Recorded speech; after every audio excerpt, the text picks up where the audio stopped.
Sejam todos bem-vindos e bem-vindas a mais um conteúdo aqui do 45 Minutos. Como a gente prometeu, desde a última live em que fizemos o mercado, passações dos 5 clubes do Nordeste que vão disputar a Série A em 2025, né? Os 5 clubes que terminaram, né, seu calendário do ano passado ali em novembro, finalzinho de novembro, início de dezembro, que agora estão passando por essa fase de remontagem do elenco. A gente prometeu que sempre que surgissem movimentações relevantes, a gente traria um vídeo, abriria uma live. E enquanto a nossa live tradicional da segunda-feira, enquanto o Raiz não chega, eu, Fred Figueiredo, estou aqui ao lado de Cauê Diniz. E hoje a gente vai fazer nesse vídeo aqui uma atualização das movimentações do esporte. Que se você voltar para aquele programa, para aquela live que a gente fez na quinta-feira passada, o Sport ali era o time que tinha a menor movimentação, ainda é com menor movimentação durante aquela live. Surgiu confirmado pelo clube, mas já confirmado por vários veículos de imprensa. E desde então, dois outros nomes surgiram. Um também no mesmo estágio de confirmação dos veículos de imprensa, que é o nome de Hereda. E nesse final de semana ganhou força o nome do centroavante português Gonçalo Paciência, tá? Mas ainda como especulação. Também surge o rumor, o interesse pelo zagueiro do Palmeiras Naves e a gente vai debater tudo isso aqui nesse vídeo, tá?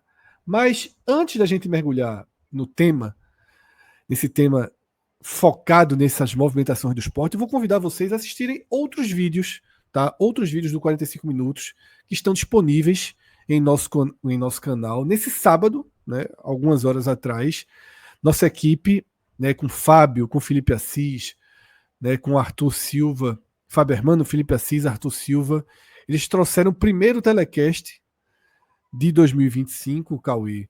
Um telecast que teve como foco a derrota do Santa Cruz em casa, né? Então foi um programa longo, necessário, porque havia uma enorme expectativa, né? 10 meses sem o Santa Cruz jogar, e uma frustração muito grande. Cauê, o retorno do nosso amigo Felipe Assis acabou sendo amargo, né? Num programa difícil.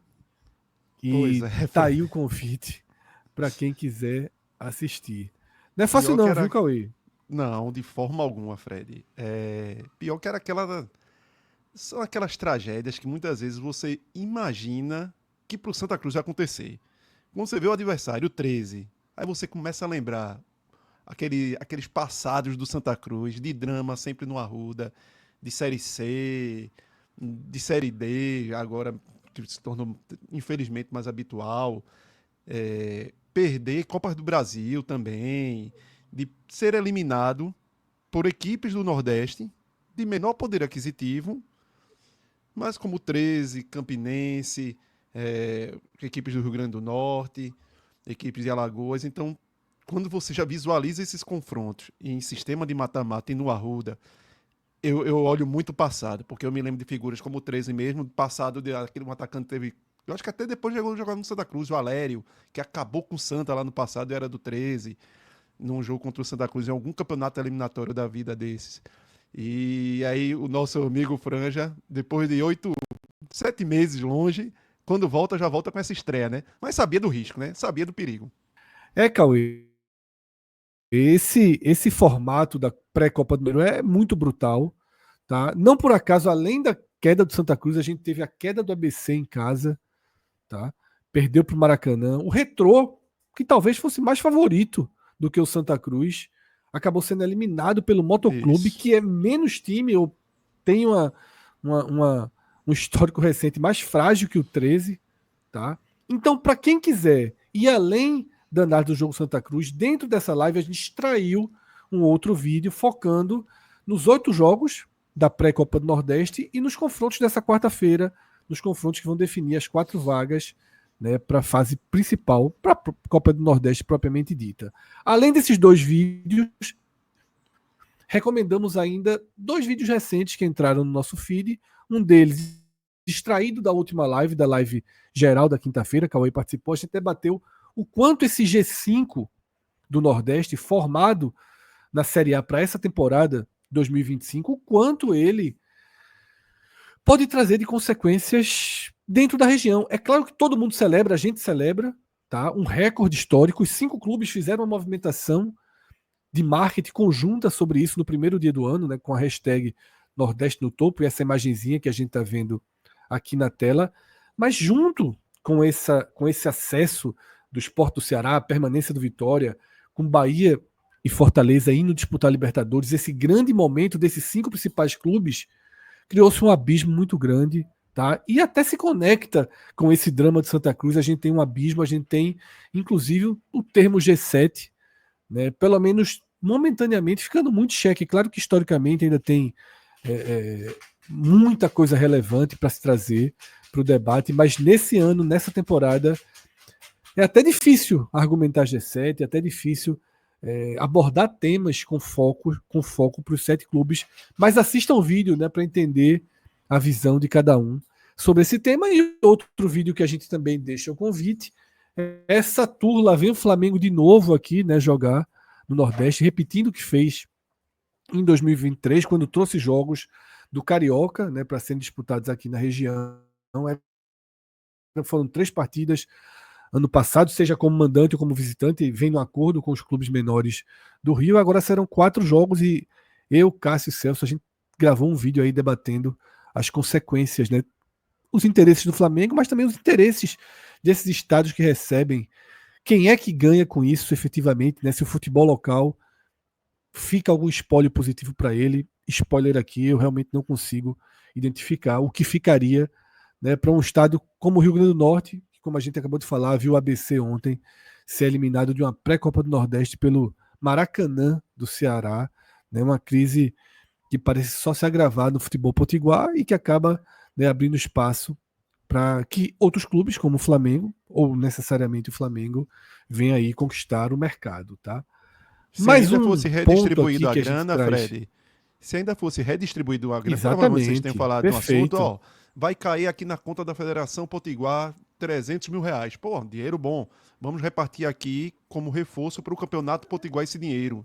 Injeção de dividir para os clubes, de alguma maneira colocar que muitos campeonatos nos anos 90, ali talvez até tu se lembre, o Goiano fazia muito isso. O Goiano contratava 10 jogadores e distribuía pagando o salário dos caras ali pro Campeonato Goiano. Nomes Exatamente. Era muito de interessante aquela nome e tal. movimentação Era da federação, né? interessante. Isso. E aí você colocava para ser pelo menos aquele chamariz de marketing, né? Perfeito, Às vezes Cauê. era um cara já com Perfeito. 35 anos e tal, mas que dava aquele. Pô, um centroavante já velhão, pronto, Túlio Maravilha na época. Aí você botava o cara para jogar no clube interior, Isso. você trazia toda aquela a imprensa olhar, saber o que estava acontecendo, tinha um ganho técnico, talvez não tão grande, mas tinha, mas você redistribuía de alguma maneira o dinheiro ali entre todo mundo. Não como deve estar fazendo lá o Campeonato Potiguar, que é R$ 0 para dentro dos clubes. Eu até comentei, Cauê, que se fosse nada contra o Flamengo vir lutar pelo seu mercado no Nordeste. Né? Existe uma demanda gigantesca, é o clube mais popular da região, inclusive. Ou mais popular na região. Mas, para mim, por exemplo, seria um ganho muito maior. 2 amistosos, faz um amistoso contra o América, faz um amistoso contra o ABC, né, que esses clubes fiquem com a parte da renda, como você falou aqui, né? Mas a federação tem um ganho, às vezes o governo tem um ganho, a administração do estádio, um mínimo ali para o turismo, um mínimo mesmo, porque E os é um elencos não são turismo nem os interno. principais, né? O elenco não é nem o principal Isso, do time, porque ainda está em vem o sub-20, pré-temporada. É vem o só a time que vem pro marca. Carioca. É só a marca. Mas a marca ela tem poder suficiente para gerar números milionários. E nesse vídeo a gente aborda bastante isso. Cássio traz todo o detalhamento do quão lucrativa foi essa tour em 2023, o que justifica essa volta, tá? Já com um jogo a mais esse ano. Aqui na tela, nossos 48.600 inscritos no nosso canal. A gente está vivendo um momento de crescimento, mas precisamos da sua força, então se inscreva, tá? Ajude o 45 minutos a chegar a mais pessoas, tá? A gente tem realmente trabalhado, né, de forma mais incansável, né? Trazendo mais vídeos, fazendo o que o YouTube entende que seja melhor para que nosso conteúdo chegue a mais pessoas espalhadas pelo Nordeste, espalhadas pelo país, mas tanto a sua curtida aqui nesse vídeo como a sua inscrição no canal é muito importante para a gente. Então, Cauê, chegou a hora da gente mergulhar nesse mercado do esporte. Tá? Seguindo o padrão aqui do programa, a gente traz a tela aí das movimentações de chegada do esporte até aqui. Lembrando que qual é o nosso padrão? Quando o jogador está oficializado, a gente traz o próprio post do clube oficializando o jogador e coloca esse neon verde, tá, em torno do nome. E é o que aconteceu com o Gustavo Maia, que na verdade já foi contratado ali desde a última janela da Série B. O Sport ainda queria contar, né, com o atacante do Náutico para a reta final da Série B, mas ele tinha um restinho de contrato, né, com o clube alvirrubro, não houve acordo e o Náutico só liberou o jogador. Na verdade, o jogador só ficou livre quando seu contrato chegou ao fim. Então o Sport só pode utilizar a partir de agora, 2025, e o Náutico não ganhou, né, nada com a negociação. Poderia ter sido construído um acordo entre os clubes, mas não aconteceu. Então, nessa transição de temporada, Cauê, o Sport não tem jogadores oficializados. Mas, quando a gente traz a foto dele, quadradinha, quase como oficializado, são os casos do zagueiro, Antônio Carlos, que a gente já comentou no programa passado, quem não assistiu pode comentar, e de Hereda, esse sim, né, o próprio NE45, né, Pedro Maranhão confirmou a notícia, né, que foi trazida inicialmente, eu não me lembro agora, peço desculpa, o jornalista que publicou inicialmente, não foi aqui do Recife, mas Pedro Maranhão, do NE45, já confirmou, outros veículos, a própria Globo, todo mundo confirmou. Ainda não tem o selo oficial do esporte, mas Hereda, Cauê, a gente vai começar inclusive falando por ele. Hereda vai ser confirmado lateral do esporte, lateral direito do esporte para 2025, juntando-se a de Plácido, né, que terminou ali o ano com pouca utilização, mas deve começar como titular nessa temporada. Qual a tua visão, Cauê, sobre Hereda e sobre Hereda do esporte, né? Como ele se encaixa nas necessidades no elenco? Pois é, Fred. O nome de Hereda, inclusive, estava naquela lista que eu fiz na época, encaminhada para como se fosse uma das possibilidades para o esporte, se o esporte tivesse internamente com muita confiança que de Plácido, este ano, com a pré-temporada bem feita, fosse deslanchar para ser realmente esse camisa 2, né? O titular da posição. Porque, queira ou não, de Plácido chega para o esporte com uma expectativa grande, pelo que ele tinha apresentado no Botafogo de 23, um Botafogo que brigou pelo título até o fim, e ele era titular. Com adjetivos, mas seus problemas também. Um jogador de muita ofensividade, mas com alguns problemas de recomposição. Mas devido às questões lá com o Lanús, de renovação de contratual e tudo, terminou ficando de castigo, vamos dizer assim, de molho lá, sem poder jogar, enquanto não renovasse. Ficou sem jogar uns 8 meses. E isso, lógico que isso vai muito de atleta para atleta, mas lógico que isso, de alguma maneira, influenciou muito no desempenho do próprio jogador.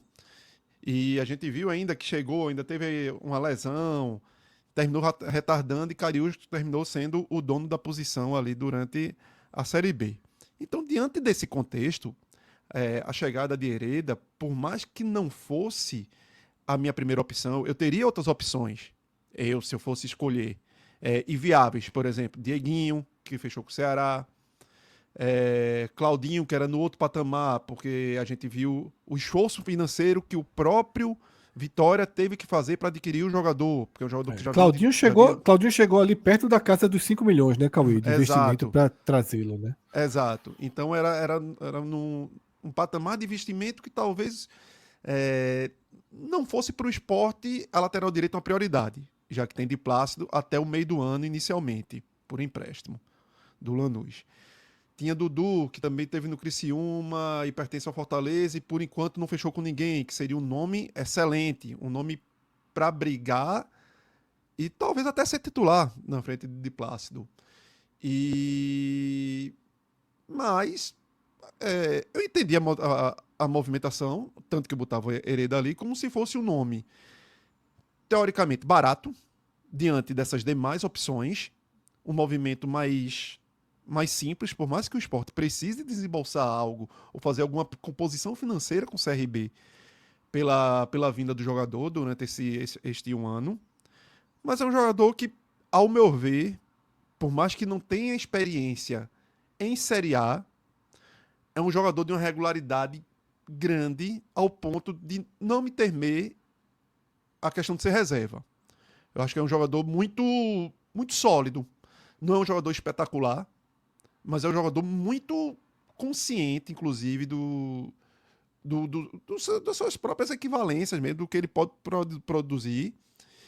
E eu acho que não seria uma ferida para o esporte. Até mais à frente a gente pode falar até um pouco que se colocou muito até no grupo lá do 45 minutos a história, pô, mas tinha Everton aqui, talvez no mesmo patamar financeiro, já foi do clube e de alguma maneira poderia ter ficado porque não era um salário tão alto.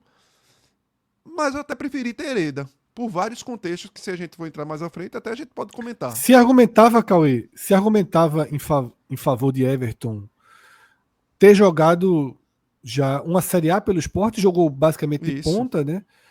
E ter jogado a Série A do ano passado pelo Juventude e Quereda não teria essa experiência de Série A nas costas. Esses eram os argumentos, ou o argumento dos que defendem que Everton era um nome melhor do que o próprio Hereda. Eu não concordo também tanto não, tá, Cauê? Eu sou da sua linha. Eu acho que Hereda, tanto no Náutico quanto no CRB, ele teve sempre uma estabilidade, uma solidez muito grande, isso. tá? Isso dá garantia para uma Série A? Não dá. Não dá. Mas a gente também tem que entender que o jogador pode ir demonstrando suas virtudes, e no caso de Hereda, uma das suas virtudes é justamente a solidez, a estabilidade, a regularidade. Ele pode ir demonstrando a cada subida de nível da sua carreira.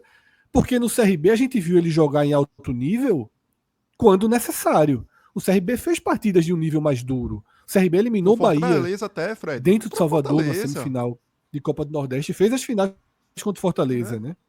Eliminou o Ceará da exato. Copa do Brasil, tá? Então assim, tá longe também de ser um lateral bobinho, verdinho, né, Cauê? Isso. É, lógico que a gente não pode cravar, até porque ele não teve, vamos dizer que, uma sequência de jogos pesados como acontece na Série A. Mas, ao mesmo tempo, ele não vem a princípio para ser essa figura de titular. Então, esses jogos, talvez espaçados que ele tenha feito contra times de um patamar superior de Série A, e foram poucos dentro do calendário do CRB, e alguns na série durante a série B que ele fez, que a gente pode de alguma maneira elevar o nível quando você pega um Ceará, quando você pega um Sport, quando você pega um Goiás, quando você pega um próprio América Mineiro, o Curitiba, por mais que alguns desses times não tenham ido bem, mas faz com que o jogador seja puxado a desempenhar mais, a sair do seu lugar comum, da zona de conforto. E Hereda foi um lateral sempre ok. Não à toa, o próprio Fortaleza, que está numa prateleira mais acima, enxergou Hereda em algum momento, nesta reta final, na reta final de temporada de 2024, como uma possibilidade. Como um jogador que possivelmente, como o esporte está olhando, não seria para ser o titular. Mas um jogador que chegasse para o Fortaleza ainda em uma idade aceitável de desenvolvimento, 26 anos, e com algo técnico que te faça achar que ele possa não só evoluir, mas, sobretudo, ter solidez. Não te deixar na mão. Eu acho que isso é uma característica muito importante que Hereda demonstrou na carreira dele. E aí, quando você cruza ele e bota versus Everton, eu acho que Everton tem muito altos e baixos. Talvez alguns grandes momentos de Everton, e aí jogando quase que como um ponta-direita, podem ter sido superiores ao de Hereda. Mas você não vê essa linearidade de Everton. E você vê muitas vezes Everton tendo jogado não só o Sport lá atrás na Série A, mas no próprio Juventude, dobrando lateral. Tendo uma função que talvez ele não tivesse nesse ano no Sport.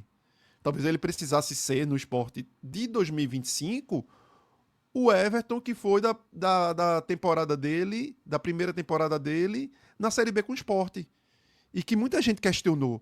De, pô, cadê aquele Everton que surgiu na base, que era um cara super ofensivo?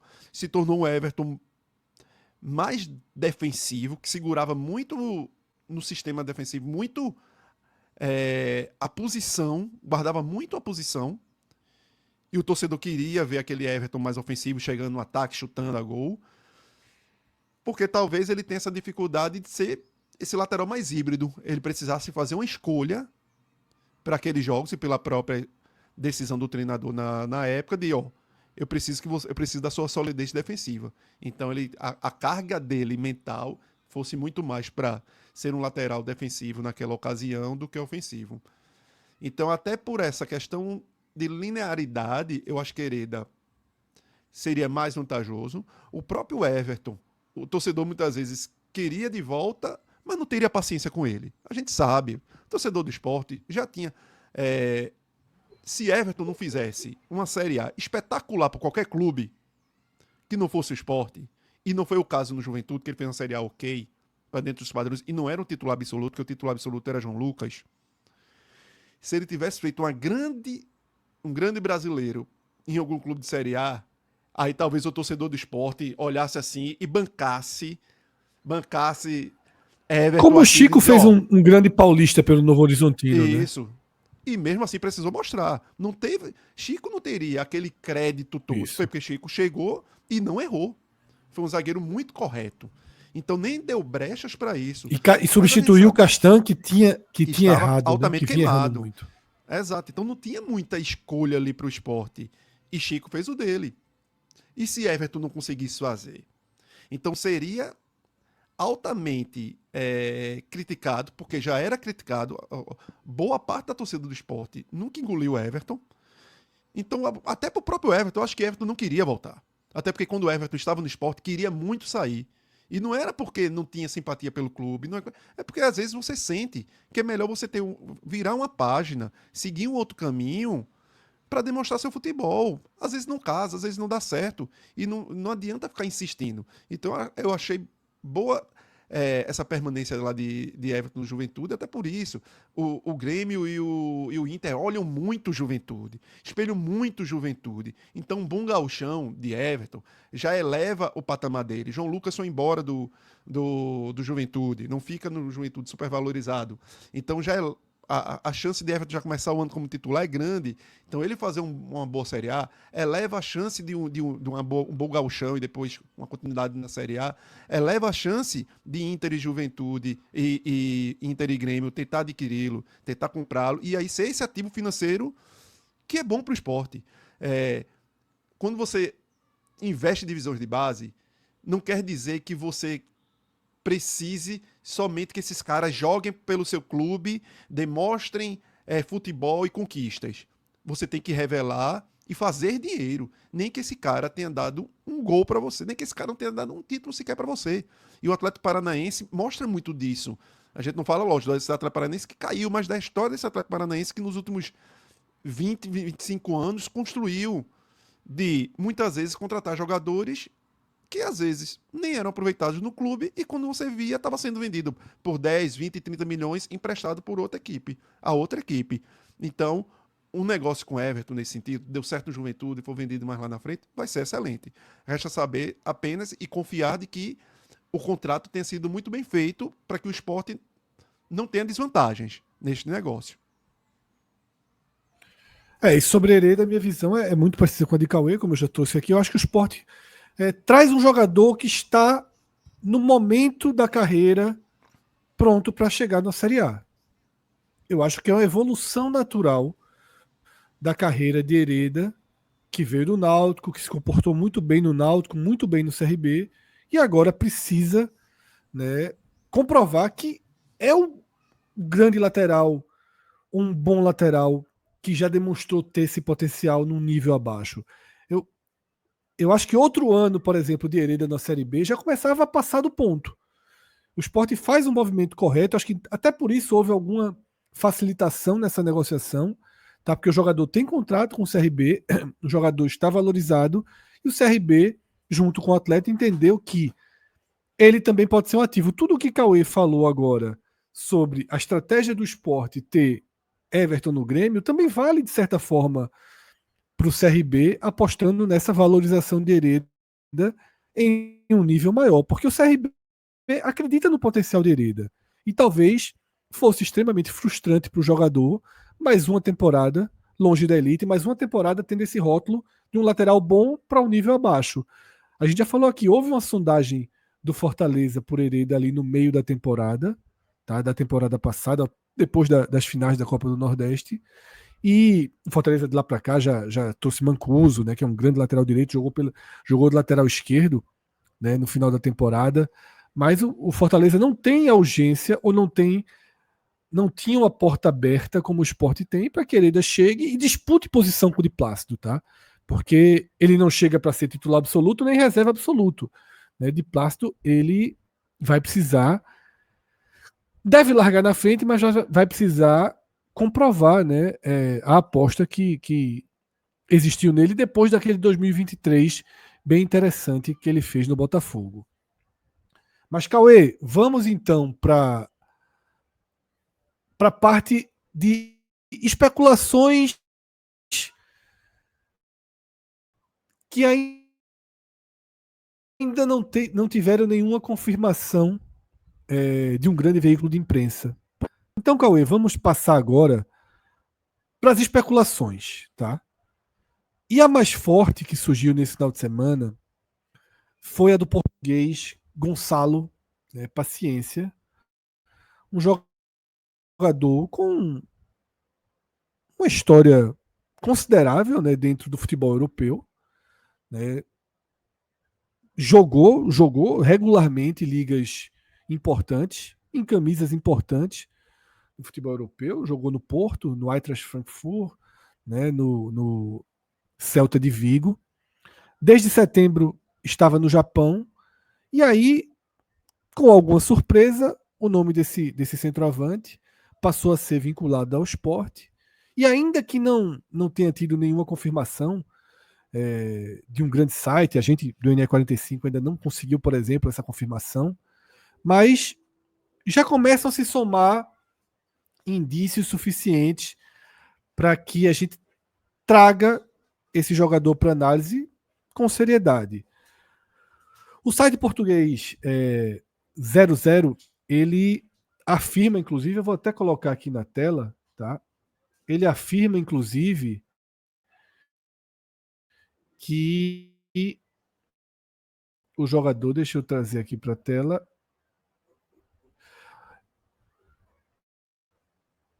o 00 já se referindo ao esporte, para concluir os exames médicos, né, que começaram na quinta-feira e poder ser apresentado oficialmente. O site português 00 traz essa informação, tá?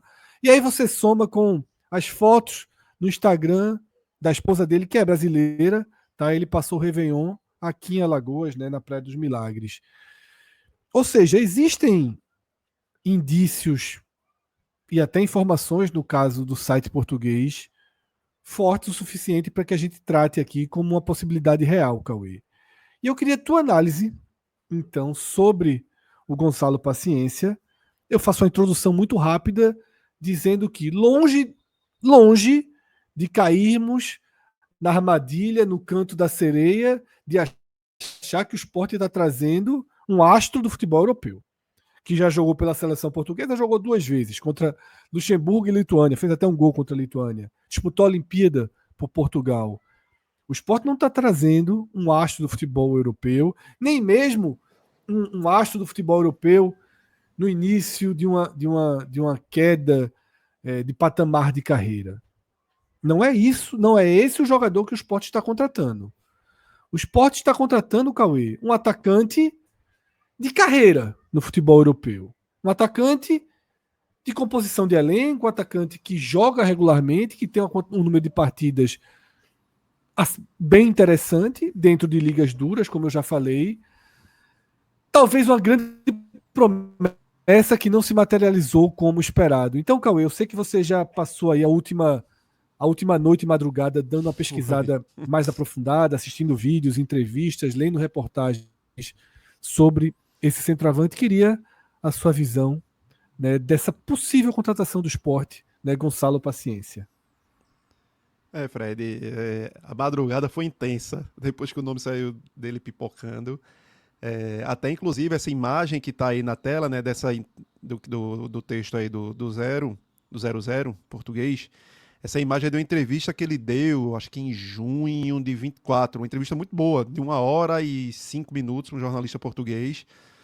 Até indico para o torcedor do esporte que quiser conhecer um pouco mais assim do jogador mesmo. Foi bastante interessante, até para me situar um pouco e entender um pouco das próprias perspectivas de carreira do jogador. E eu até começo por aí, Fred. É um cara. A história do onde tem fumaça, há fogo, a história de que ele estava passando o Réveillon por aqui, e talvez já fosse dentro até desse contexto de uma possível vinda, porque quando você vai vendo a questão familiar dele, casaria demais uma vinda dele para o futebol brasileiro.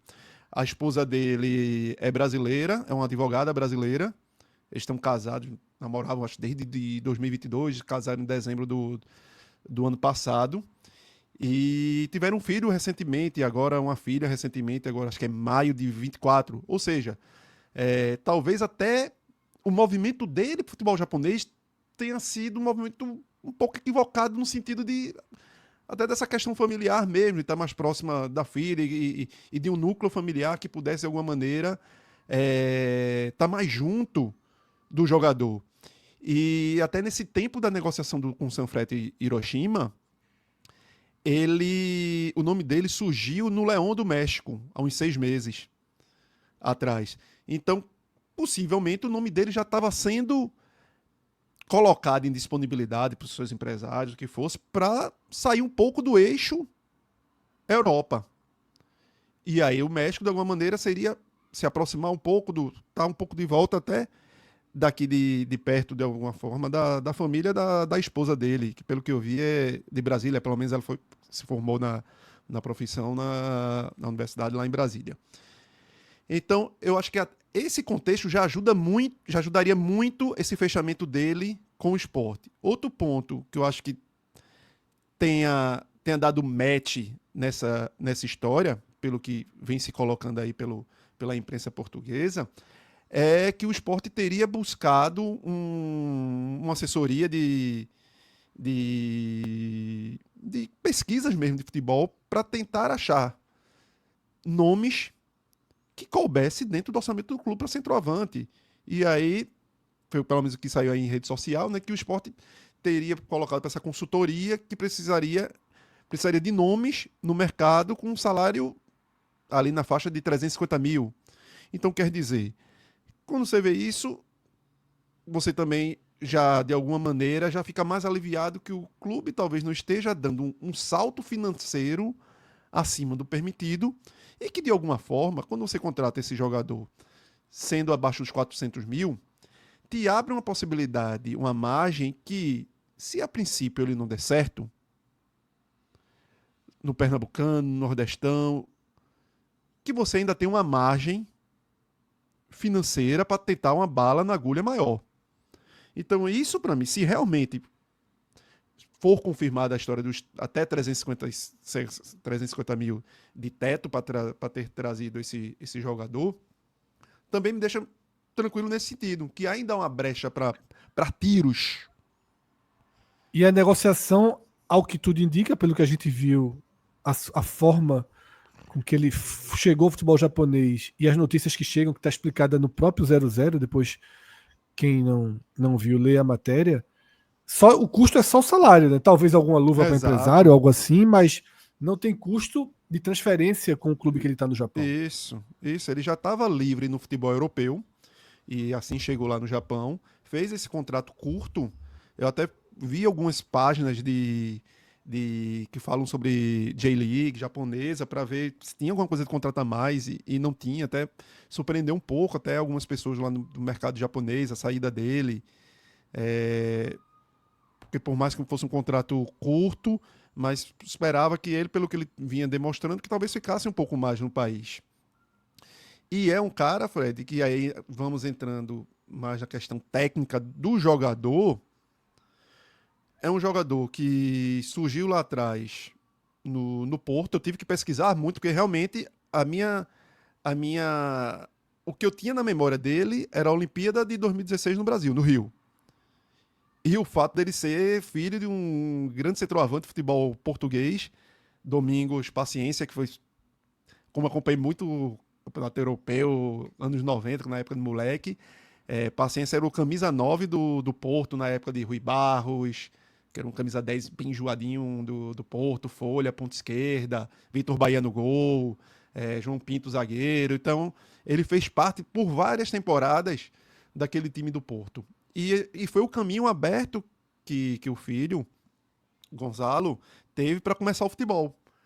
E ele era tido com uma certa promessa no futebol português. Tanto que participou de Eurocopa, acho que 16 foi a Olimpíada, ele participou de Eurocopa da idade dele, né, sub-21 na época. Eurocopa de 17, acho que a Eurocopa também de 16, e da Olimpíada, onde ele fez três gols aqui no Rio. Então era um jogador que tinha os olhares do futebol português para um futuro promissor. E isso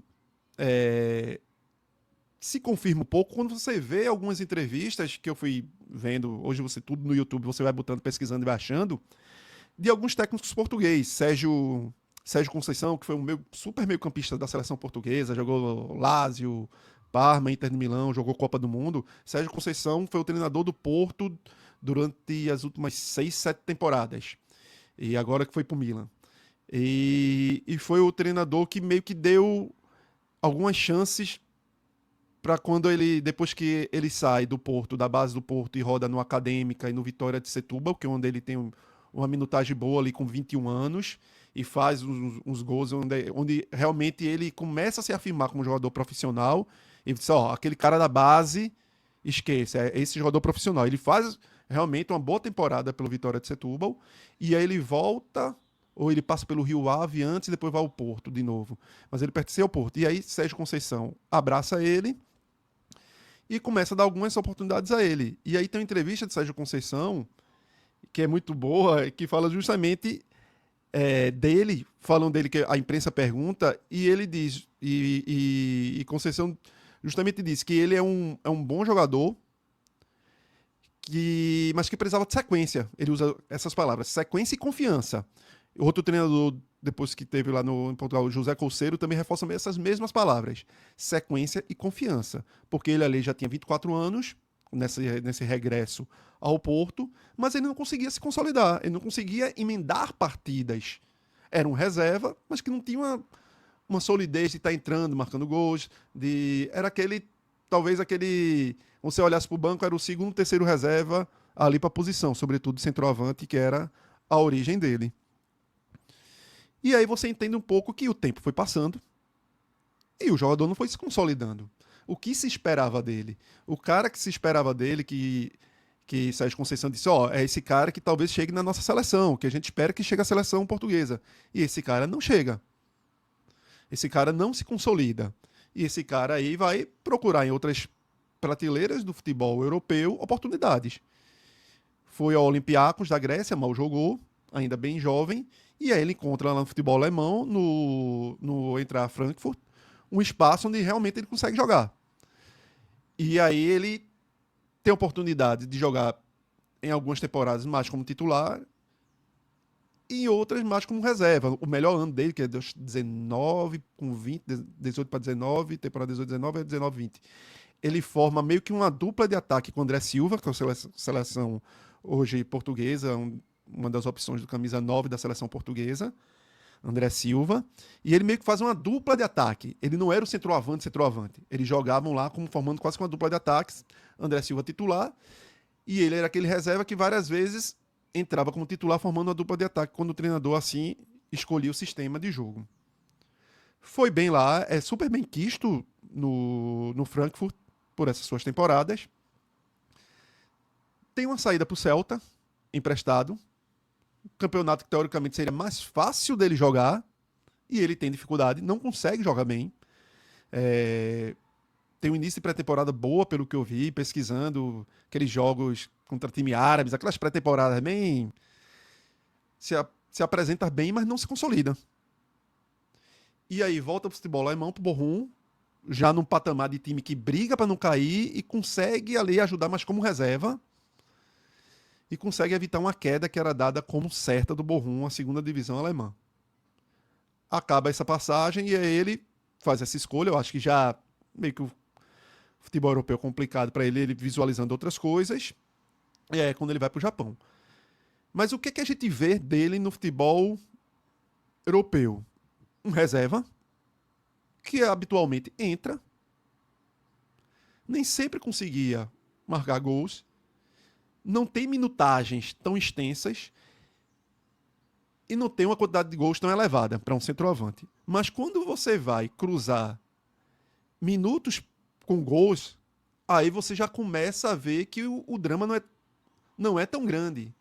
Porque como a minutagem dele para ser um centroavante de reserva não chega a ser tão alta, ele passa a ser um cara mais eficiente.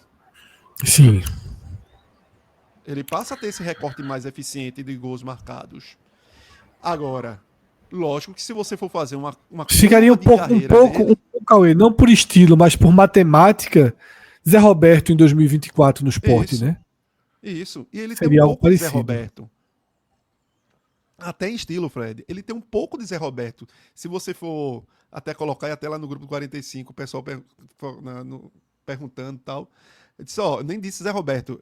Eu acho que ele tem características que lembram um pouco Pedro Raul, que foi um dos nomes que se falou muito no mercado brasileiro, que é o que tá livre aí, porque aquele cara alto, ele não é tão alto o Pedro Raul, acho que Pedro Raul chega a 1,89 para 1,90, ele tem 1,84, mas ele é aquele cara esguio, não chega a ser pesado, mas aquele cara de corpo, aquele cara centroavante mais pivôzão, mas que tem mobilidade, mas não é rápido. Ele é aquele cara que tem mobilidade no sentido de se deslocar pelas pontas para receber. Ele consegue sair de trás para puxar jogo.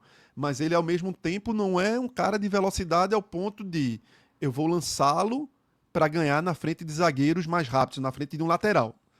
Não vai. Ele vai brigar muito pela força física que ele tem de corpo, e tem gols dele assim pelo Frankfurt, de lançar a bola defesa alta do time adversário, lançar a bola e ele ganhar, tipo, ali no arranque do corpo com os caras. Ele não é um velocista, ele não é aquele centroavante de arranque. Ele é um centroavante que tem mobilidade para abrir espaço, inclusive ele cai muito pela esquerda para seguir em diagonal. Ele é aquele centroavante que gosta mais de buscar a esquerda do que a direita, para poder puxar para dentro. E aí dá aquele chute seco, como se fosse um ponto esquerda. Dá aquele chute seco para tentar no contrapé do goleiro. Então ele é esse centroavante que consegue sair um pouco da área, tem alguma mobilidade, mas não tem tanta velocidade. Pelo que eu vi, eu quero assistir, que eu não tive tempo para assistir os jogos mesmo. Peguei muito recorte, não só dos gols dele, que eu consegui ver, eu acho que a grande maioria, mas recortes de melhores lances, de outras coisas que eu fui escavando pelo YouTube. Mas eu quero ver jogos mais completos para ver um pouco mais da dinâmica dele. Mas o que eu senti um pouco, e talvez seja um alerta, e sobretudo de um scout que eu vi no México, que foi feito sobre ele, quando ele estava mencionado lá no Leão, é que era um jogador que perdia muita bola. Então eu quero ver um pouco dos jogos dele para saber nesse sentido. Em que maneira ele perdia essas bolas. Se era quando ele recebia de frente para o zagueiro e tentava ultrapassá-los e não conseguia avançar, ou se era ele de costas na hora ali do pivô, se ele era vencido pelos zagueiros por alguma dificuldade dele em segurar a bola. Então isso eu quero ver um pouco mais para ter uma ideia melhor desse contexto dele. Então o jogador, Fred, muito bom cabeceador, isso não tem como negar. Se você vê os gols dele, vários são de cabeçadas, aquelas cabeçadas fulminantes mesmo. Então é um cara que sabe se posicionar, e quando a bola chega de cabeça, ele é fuzilador, aquelas cabeçadas muito precisas, muito marcantes mesmo, de você, cabeçada. E é um cara, assim, até por curiosidade, ele passou nas mãos de Luiz Castro, que foi o treinador do Botafogo há pouco tempo, até nessa entrevista aí do 0-0, o jornalista levanta os treinadores que mais passaram, que mais o tiveram na mão, vamos dizer assim. E Luiz Castro foi o cara que foi o segundo treinador que mais o treinou. Ele até fala super bem de Luiz Castro. Não sei se o próprio Luiz Castro, de alguma maneira, foi o treinador dele no Rio Ave. Tenha também reforçado essa vinda dele, essa indicação de que talvez valesse a pena e o futebol dele encaixasse aqui no Brasil. E, em geral, Fred, a gente, vamos dizer, sintetizando e, vamos dizer, não cravando, mas se é boa ou não a contratação, eu acho que é uma aposta que vale, até sabendo que esse percentual financeiro desse teto aí tá dentro de uma margem ainda de você ir atrás. Não, a princípio, não é um entusiasmo. Você não olha e diz, pô, que centroavante o Sport contratou, que te deixa entusiasmado no sentido de que vai resolver. Mas é um centroavante cascudo. É um centroavante que jogou em ligas pesadas. A Liga Alemã é muito pesada. Fisicamente, de cobrar muito de jogador. Não é um pereba. Não é um jogador pereba Não é que grosso. sabe. Não é grosso. Por mais que seja alto, você vê muitas vezes jogadas de algum refinamento técnico dele, sobretudo de dribles curtos, de se livrar do zagueiro. Agora, talvez ele tenha a inteligência e uma habilidade que não caibam pro corpo dele. Talvez, eu acho que é uma síntese do que eu vi dele. Assim, ele é alto, então às vezes o cara pensa e não consegue executar o que a inteligência dele, o que a habilidade dele tenha. Que o corpo um pouco ser mais corpanzil não ajude ele a executar o que talvez ele pense.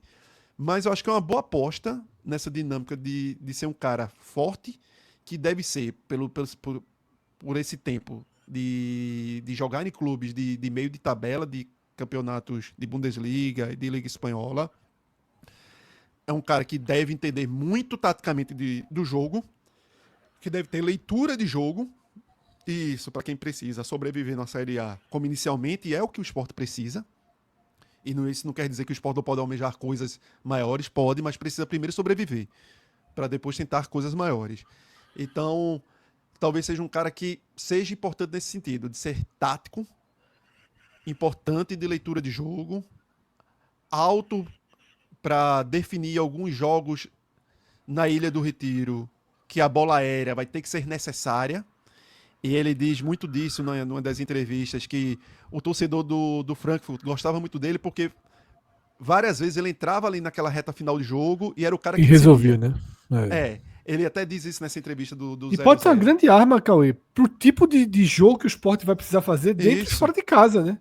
Às vezes fora de casa é exatamente. uma bolinha dessa que Jogar resolve, por né? uma bola. Jogar por uma bola, muitas vezes o esporte vai ser obrigado fora de casa a isso. E dentro de casa, quando as soluções não forem de uma maneira mais criativa, como lógico que a gente quer que seja, como a gente cobra muito na Série B, mas que na Série A, dependendo do encaixe dos times, você tem uma dificuldade maior. E essa bola aérea pode ser uma solução. E talvez o nome dele tenha sido muito cravado pela história do salário, mas desse perfil de centroavante, cabeceador, muito bom.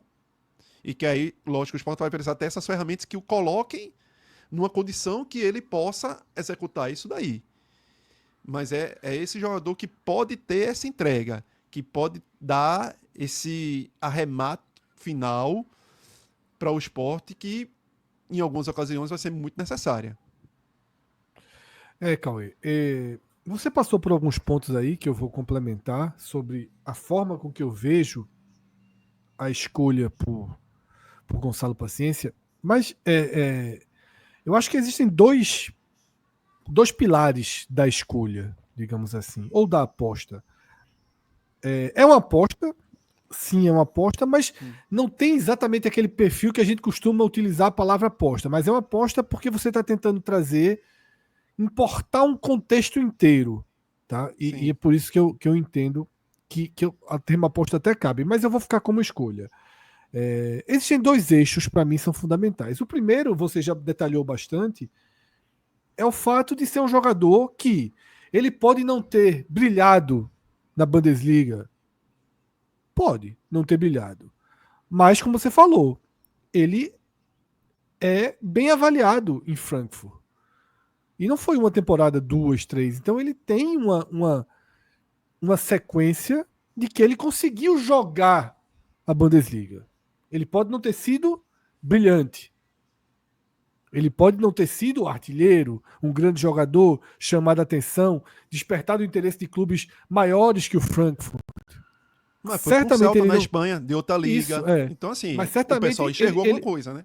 Mas ele, ao contrário de vários brasileiros, por exemplo, que a gente vê chegar em ligas fortes, que naufragam completamente e nem jogam.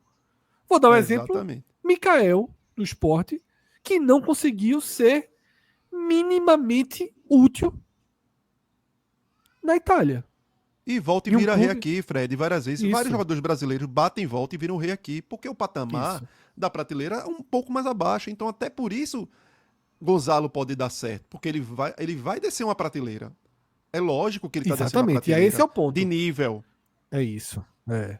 Esse é o ponto. Então, assim, ele pode não ter brilhado, mas ele é acostumado a jogar num grau de dificuldade maior. O oposto do que a gente falou para Hereda aqui antes. Sim. Né? Hereda está na fase da carreira em que precisa ser testado no nível maior. Ele já foi testado no nível maior. A gente já sabe o que ele pode entregar no nível maior. E a Bundesliga de 3 anos atrás é maior do que o nível da Série A. Então, ele pode. E o Sport não joga só Série A, né? O Sport joga a Copa do Nordeste, o Sport joga a Copa do Brasil, o Sport joga a Pernambucano. Então, assim, é claro que a Série A, como um objetivo aí, 70%, 80% da temporada. Não, qualquer outra coisa que o Sport ganhe, se terminar sendo rebaixado, não compensa. Mas é um cara que pode ser útil na Série A, como titular, pode se tornar reserva e ser útil como reserva, tá? Então eu acho que é um jogador que é testado o suficiente, rodado o suficiente, tem virtudes técnicas e de desempenho que cabem e que interessam. A partir daí você soma o fato de que, pelas informações que chegam até aqui, seria um salário bem ok para a realidade do futebol brasileiro, bem dentro do que o Sport pode pagar e deve pagar para um centroavante, e sem o custo com o clube para negociação. É um jogador livre no mercado. Isso já é outro bônus que justificaria qualquer aposta. Ainda que ele desse completamente errado e o Sport tivesse que pagar 1 ano de salário, a gente falou aqui do Vitória que pagou 5 milhões no lateral direito do Criciúma, que é Claudinho. Então, ainda que o Sport gaste todos os salários e ele seja uma negação, você não teve ali, né, um aporte maior. O quanto se questionou, Cauê, os 7 milhões em Gustavo Coutinho? Exatamente. Talvez Gustavo Coutinho não fosse tão questionado se não tivesse tido os 7 milhões. Concorda? Talvez a gente tivesse... por empréstimo. Talvez a gente tivesse dizendo, não, foi um cara que ajudou. A gente estaria... Qual era a avaliação dele? Não, foi um cara que ajudou, foi útil, entende o jogo, bem com a bola, disposto, não se machucou. Seria uma outra avaliação, mas quando tem 7 milhões pesando sobre os ombros de Coutinho, você faz uma avaliação diferente. E eu acho que isso a gente vai ter que fazer com paciência. Isso. Com paciência nos dois sentidos, tá? Então, a gente vai ter que avaliar sabendo que foi um jogador que não tem 7 milhões nas costas, não tem 5 milhões nas costas. Que foi uma oportunidade de mercado e o Sport exerce. E por fim, Cauê, o terceiro pilar que eu trago, o segundo, na verdade, ele está totalmente relacionado a esse, é que a gente viu e a gente atravessa o momento em que Pedro Raul foi um jogador que você citou, absolutamente impagável. Se aproximando, ultrapassando 500 mil reais, se aproximando com incertezas de rendimento também. Talvez maiores até. Menos testado. Tá? Então, assim, e olha que Pedro Raul talvez seja o primeiro que você pense. Porque o Sport, indo para a Série A, não tinha o direito de pensar num Pita, por exemplo. Isso. Que o Grupo City não conseguiu trazê-lo para o Bahia. Era mercado sul-americano, Fred. O que o Sport ia trazer era, veja, olhar o mercado sul-americano de centroavante e tentar trazer alguém que minimamente te desse uma segurança. Cauê, Alejandro e Pita, nos valores que o Red Bull Bragantino e que o Cuiabá pedem pelos dois jogadores, são totalmente fora da realidade do Sport, concorda? Não tem, Totalmente não tem fora. condição. Não tem condição. E eu não vejo esse abismo entre esses dois jogadores e paciência. Eles dois vinham de uma temporada na Série A muito melhor. Então, eu preferia ter Pita. Óbvio que eu preferia. Mas eu não vejo um abismo de 25, de 30 milhões de reais. Entre pagar 25 em um e zero no outro, A entre história do pagar 700 de custo-benefício. salário. A Exatamente. história do custo-benefício. Lógico que a gente só vai saber disso nos próximos meses, né? Quando o jogador entrar em campo e começar. Mas você, inicialmente, a partir do momento que você olha o que precisaria ser investido nessas duas peças que falaste, é um valor que, primeiro, que você não tinha, que se tivesse, você ia entrar no risco do investimento, como o Sport entrou no risco do investimento para o Gustavo Coutinho, com valores bem mais abaixos, mais significativos para um clube que estava na segunda divisão e significativos para um clube que estava na primeira divisão. Esse movimento de 7 milhões de Coutinho seria pesado também no Sport na primeira divisão, por 50% de Coutinho. Sim. Então, Perfeito.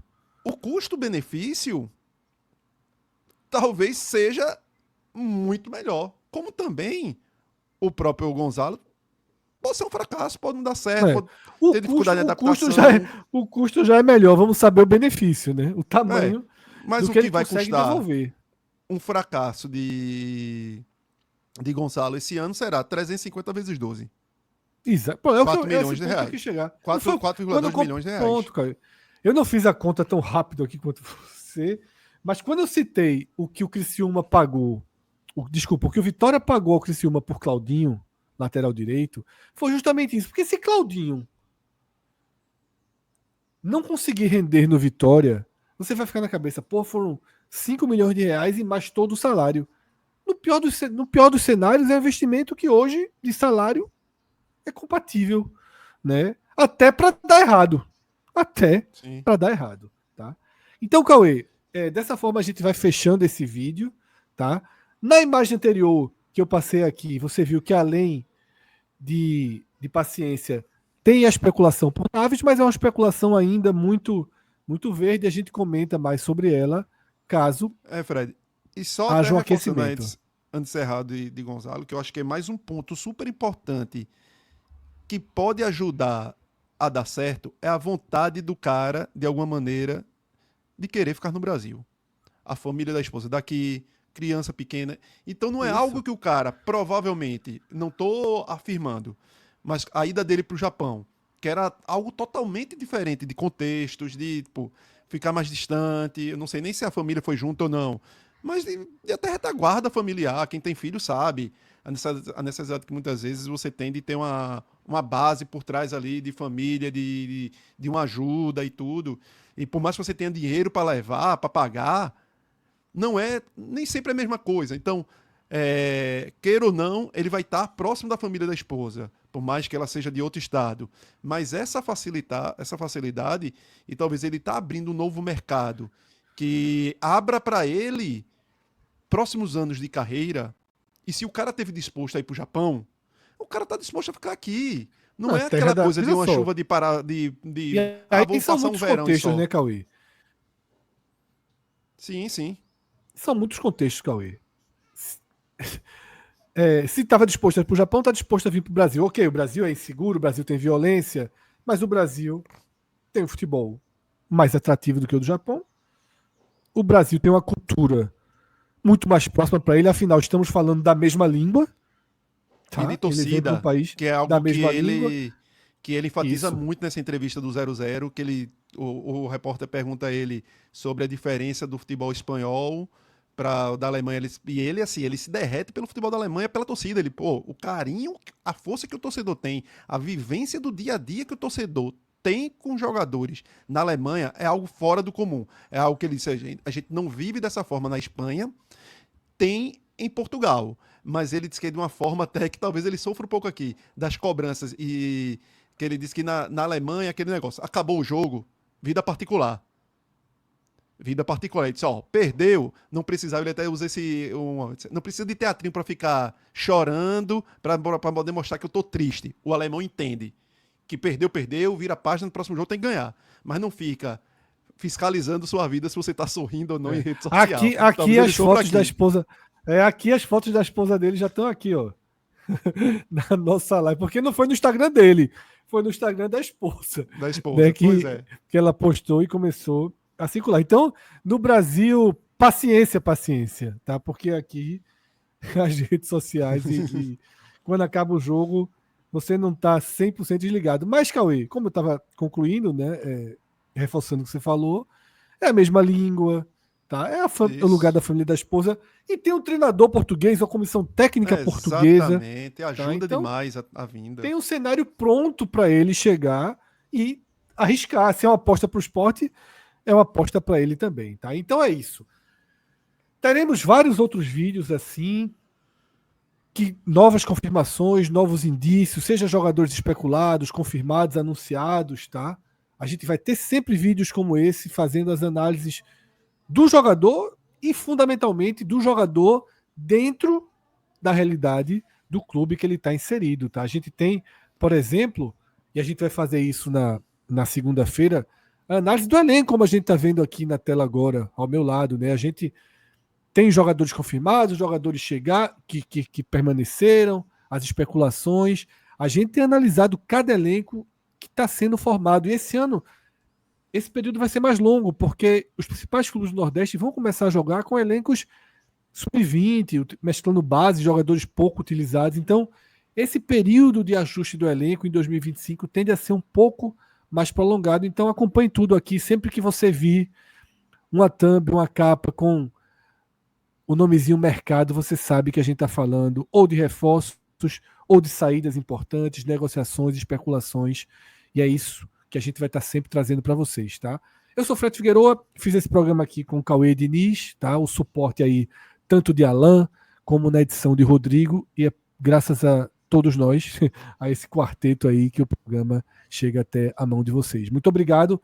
Procurem outros conteúdos aqui no nosso feed, acompanhem nossas lives. Segunda-feira, 10 da noite, tem Raiz, mas até lá tem vídeos novos chegando aqui na nossa programação. Grande abraço, valeu, tchau, tchau.